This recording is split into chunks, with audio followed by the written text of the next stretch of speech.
E aí, turma, tudo bem? Bom, na aula anterior a gente falou sobre a coesão textual. Nós trabalhamos alguns trechos e vocês viram os tipos de coesão que existem e como a gente deve proceder quando está escrevendo a redação. Neste vídeo, a gente vai aprofundar um pouco mais, trabalhando uma redação do Enem maior. A gente vai ver como é possível fazer as transformações em um texto sem você precisar repetir tantas vezes os mesmos elementos, tá? Então vamos agora aqui com a gente para o vídeo. Eu vou mostrar para vocês aqui. Primeiramente, vamos definir o que nós vamos trabalhar. Como proceder com esses elementos coesivos, que palavras devemos utilizar para fazer as referências. Vocês lembram que no vídeo anterior eu disse a vocês que nós não devemos usar a mesma palavra para a gente fazer referências e que a gente tem que tomar um cuidado muito grande com as palavras adequadas na forma que você vai citar. Como as palavras que usamos para substituir outras já usadas interferem na intenção discursiva? Ora, se você utilizar uma palavra inadequada, ela vai prejudicar o sentido, tá? Vocês lembram que no vídeo anterior eu falei sobre a questão de usar a palavra criança e depois falar este indivíduo, né? Ou então eu digo assim, o meu filho está criando um gatinho. O felino é muito bonito. Este quadrúpede come carne todo dia. Este quadrúpede, para se referir ao gatinho, será que seria a melhor forma de você se referir a este gato? Tá? Então são essas coisas aí que a gente tem que tomar o cuidado. De que modo a escolha dos tipos de coesão interfere na qualidade do texto? Ora, então se eu falo este gatinho, se eu uso o felino, se eu uso o quadrúpede, eu acho que isso vai interferir na qualidade do seu texto. Porque é como se você tivesse dado como se fosse um tiro de desespero. Você está atirando no escuro. Qualquer palavra, desde que seja sinônima, eu estou usando no meu texto para que ele faça sentido. Quando repetir palavras no texto e quando não repeti-las. Se a repetição pode prejudicar o seu texto, olha só. A falta da repetição da palavra durante o seu texto inteiro também pode prejudicar o seu texto. Se o seu texto está falando sobre violência social e você não menciona a palavra violência ou só menciona uma vez e fica com aquela preocupação, professor, não quero repetir essa palavra porque eu já usei. Se você ficar preocupado, é pior, até porque você precisa repeti-la, você precisa reforçar o seu tema. Tá? As florestas estão em chamas. É preciso coragem para tomar decisões. É preciso que tenhamos consciência de que o problema exige a administração de toda uma comunidade, que envolve políticos, que envolve pessoas. Então veja que eu usei alguns verbos nesse trecho aí e foi um emprego que não causou uma repetição, não doeu nos ouvidos do meu leitor, tá certo? Então a gente agora vai ver um texto, olha só. Esse aqui, na verdade, como não caberia o texto inteiro e como 2 parágrafos dele eram suficientes para nós trabalharmos a coesão, conforme eu propus nessa videoaula, então nós temos aqui um texto, primeiro parágrafo, introdução, e nós temos aqui o segundo parágrafo desse texto, tá? Então eu vou ler o primeiro e depois o segundo para vocês acompanharem, tá bom? Vamos lá, todo mundo aí. As doenças sempre estiveram presentes na história da humanidade. Esse aqui é um texto que fala sobre o coronavírus. O histórico de doenças que acomete a humanidade poderia ser listado. Em cada época, por razões peculiares, algumas doenças vieram à tona, e mais que outras doenças, trouxeram sofrimento e morte em demasia. Seja o sarampo, a tuberculose, a pneumonia, a peste negra, todas as doenças emergiram e deixaram uma mancha triste na história da humanidade. Então, vocês repararam aqui no nome doenças, que aparece 3 vezes, tá? E nessa parte aqui, nós vamos ver como eu poderia reescrever essa dissertação mas sem empregar a palavra doenças, que já aparecia aqui, olha, uma vez, 2 vezes, 3 vezes, aqui faltou só o grifo, mas ela está destacada, 4 vezes, 5 vezes. Acredite ou não, isso é um erro muito comum. Às vezes o reflexo da nossa fala. Porque quando a gente fala, a gente usa aí, então. E quando a gente escreve, também a gente acaba levando para a escrita essa mania, tá certo? Então nós temos aqui a palavra doença 5 vezes. Vou ler o segundo parágrafo do texto. Novamente no século XXI, a humanidade passa por uma nova fase de medo de uma doença. Uma nova doença parou o mundo e mudou repentinamente o modo de vida que até então se levava. Contato social, abraços ou mesmo a aproximação de quem gostamos passou a ser proibido desde que essa doença surgiu. Desde então, médicos e cientistas do mundo inteiro buscam uma vacina que possa conter a doença e permitir ao mundo inteiro vencê-la e finalmente voltar ao velho normal. Até lá, as precauções são a única forma de lidar com essa doença, que continua a fazer vítimas e enlutar milhares de pessoas em todo o mundo. Até quando essa doença vai persistir, não sabemos. Então vocês observam que o texto que nós estamos vendo aqui, ele é um texto que tem uma qualidade muito interessante. Ele é um texto envolvente, ele é um texto que foi bem desenvolvido, tanto o primeiro parágrafo, que é a introdução, que apresenta um histórico geral sobre doenças que acometeram a humanidade, as doenças mais sérias, mais graves, né? E o segundo parágrafo, ele vai restringindo essa informação geral para a doença, a última doença, que era o título da dissertação sobre o coronavírus, tá? Quando a gente pega esse trechozinho aí, esse aí vocês percebem que é o primeiro trecho da redação, da introdução. E olha que a palavra dessas doenças que aparece aqui, nós fizemos uma alteração. As doenças sempre estiveram presentes na história da humanidade.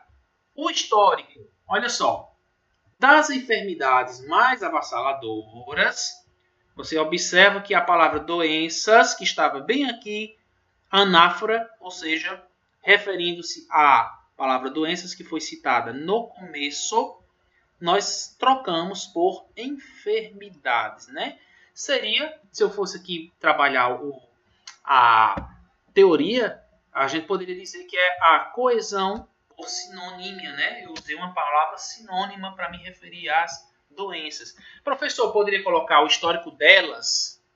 Será que ficaria interessante? As doenças sempre estiveram presentes na história da humanidade. O histórico delas. Lembrando que aqui há uma especificidade. Não é todas as doenças. É de um tipo específico, né? Ou de uns tipos específicos. São as doenças mais avassaladoras. Tá? Então, delas deixaria de lado essa restrição, tá? De doenças mais avassaladoras. Tanto é que seria interessante também a gente dizer o histórico dessas enfermidades mais avassaladoras. Até mesmo para você especificar mais ainda do que o que já está com o artigo, que não são todas as doenças que foram avassaladoras, que atingiram a humanidade, mas um grupo menor, um grupo mais restrito, tá? Então aqui a troca. Agora vamos ver que no segundo caso, em cada época, por razões peculiares, algumas delas, olha só, delas quem? Das doenças que já foi mencionado lá na frase anterior, vieram à tona, e mais que outras, trouxeram, olha que a palavra doença, dessa vez nós não colocamos e também não substituímos. É a coesão por elipse. Eu não preciso, minha gente, ficar procurando sinônimos. Eu não preciso ficar procurando palavras para substituir. Eu posso simplesmente não colocar nada. Por quê? Porque já está claro de que eu estou falando. Eu estou falando das doenças. Então, e mais que outras, vírgula, trouxeram sofrimento e morte em demasia. Trouxeram. O verbo não precisa do sujeito, porque o sujeito já está aqui, ó. É algumas delas. E esse delas já foi mencionado no parágrafo anterior, que era as doenças. Tá certo? Outro caso. Continua na redação. Seja o sarampo, a tuberculose, a pneumonia, a peste negra, todas as doenças emergiram e deixaram uma mancha triste na história da humanidade. Olha a palavra doenças de novo, né? E aqui a gente olha como foi que ficou. Seja o sarampo, a tuberculose, a pneumonia, a peste negra, todas emergiram e deixaram uma mancha triste na história da humanidade. Professor, todas o quê? Todas as doenças. Mas eu não precisei colocar a palavra doenças, né? Com interrogação mostra a elipse. Tá certo? Vamos lá. Desde então, médicos e cientistas do mundo inteiro buscam uma vacina que possa conter o vírus e permitir ao mundo inteiro finalmente voltar ao velho normal. Olha que a palavra doença agora eu troquei pela palavra vírus, certo? Aqui eu estou fazendo uma coesão também muito bem aproximada da palavra doença, porque a doença tem uma relação direta com a palavra vírus, né? São palavras que estão dentro de um grupo de hiperonímia, tá? Então, também valeu para a coesão. Agora veja só.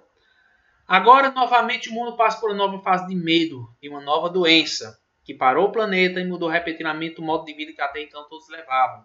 Contato social, abraço ou mesmo aproximação de quem gostamos passou a ser proibido desde que o coronavírus surgiu.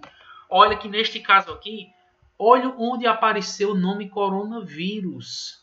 Gente, perceba como é interessante que a temática falava sobre o coronavírus, o estrago que o coronavírus causava à humanidade, ou causa ainda, né?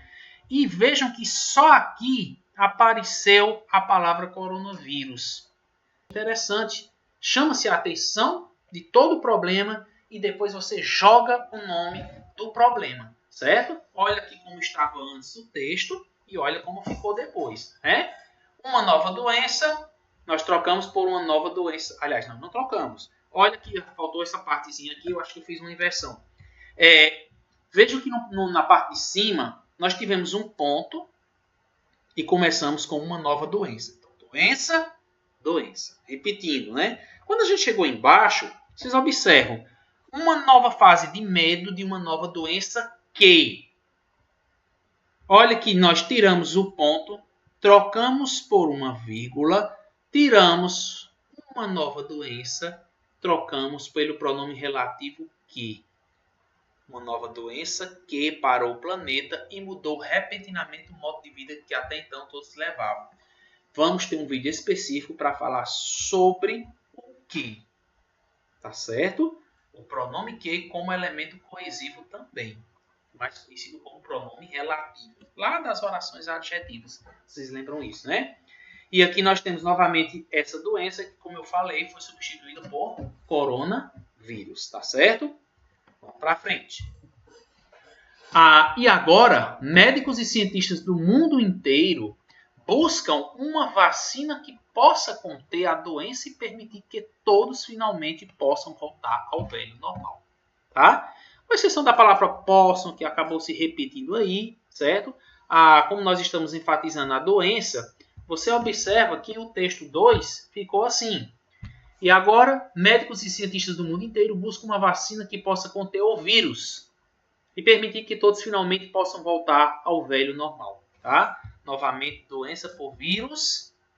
Nessa segunda colocação, professor, vírus 2 vezes. Sim, mas agora eles estão distantes um do outro. Se eu repetir 3 vezes, eu já vou começar a me preocupar. Se eu repetir 4 vezes, eu já tenho que perceber, ter a consciência de que eu estou exagerando. Tá bom? Até lá, as preocupações são a única forma de lidar com essa doença, que continua a fazer vítimas e enlutar milhares de pessoas em todo o mundo. Até quando essa doença vai persistir? Não sabemos. Então, trocamos o essa doença por isso. Até quando isso, para se referir a essas doenças, até quando isso vai persistir? Não sabemos, certo? Então, aqui nós temos o texto inteiro, como foi que ele ficou, tá certo? Vocês dão uma olhadinha nesse texto aqui e a gente vai olhar o texto original novamente, tá? Então, olha aqui os 2 parágrafos e vamos comparar o antes que é o slide seguinte, com o depois, que é esse slide já modificado. As doenças sempre estiveram presentes na história da humanidade. O histórico das enfermidades que acometem a humanidade, olha que aqui a humanidade se repetiu, certo? Como o nosso foco foi só na palavra doença, tudo bem. Mas quando você está fazendo a sua redação, colocou lá num rascunho, e você está lendo como nós estamos fazendo agora, você vai perceber que pode e deve haver erros em outras passagens da sua redação, sim, tá? Isso não seria nenhum problema, tá certo? Então, em cada época, por razões peculiares, algumas delas vieram à tona e, mais que outras, trouxeram sofrimento e morte em demasia. Seja o sarampo, a tuberculose, a pneumonia, a peste negra, todas emergiram e deixaram uma mancha triste na história da humanidade. Vocês estão percebendo como esse texto está mais aprimorado do que se você estivesse repetindo a mesma palavra. Segundo parágrafo. Agora, novamente, o mundo passa por uma nova fase de medo e uma nova doença. Olha que só agora eu vim repetir a palavra doença. Tá? Que parou o planeta e mudou repentinamente o modo de vida que até então todos levavam. Contato social, abraços ou mesmo a aproximação de quem gostamos passou a ser proibido desde que o coronavírus surgiu. A palavra coronavírus ia aparecer aqui, metade do segundo parágrafo. E agora, médicos e cientistas do mundo inteiro buscam uma vacina que possa conter o vírus. Olha só. E permitir que todos finalmente possam voltar ao velho normal. Depois a gente vai ver quando é que se usa as aspas. Até lá, as precauções são a única forma de lidar com essa doença que continua a fazer vítimas e enlutar milhares de pessoas em todo o mundo. Até quando isso vai persistir? Até quando isso vai persistir? Não sabemos. Olha que doença apareceu pela nossa reformulação. Ela apareceu aqui na primeira palavra da introdução. Ela apareceu no comecinho do segundo parágrafo, até para reforçar que estamos falando de doença. E apareceu na penúltima linha do segundo parágrafo. Se minha redação tem 4 linhas, ela poderia aparecer no terceiro parágrafo mais uma vez. E, se fosse necessário, no quarto parágrafo, uma única vez. Porque é uma conclusão, é poucas linhas e você vai ter que restringir o emprego dela, tá? Isso é uma coisa também muito dedutiva. Você percebendo na sua redação que a aproximação causa uma disfonia, você faz essa substituição do jeito que nós estamos aqui mostrando para vocês. Então aqui nós temos o texto anterior, tá? Vocês vão dar uma lida nele, vão perceber que a palavra doenças aparecia 5 vezes no primeiro parágrafo, 6, 7, 8, 9, 10, 11 vezes em 2 parágrafos, só para a gente perceber a diferença de texto quando nós fazemos a comparação antes da substituição, depois da substituição, tá certo? E aqui a gente encerra essa nossa aula e voltamos com uma próxima. Então até lá, pessoal. Tchau!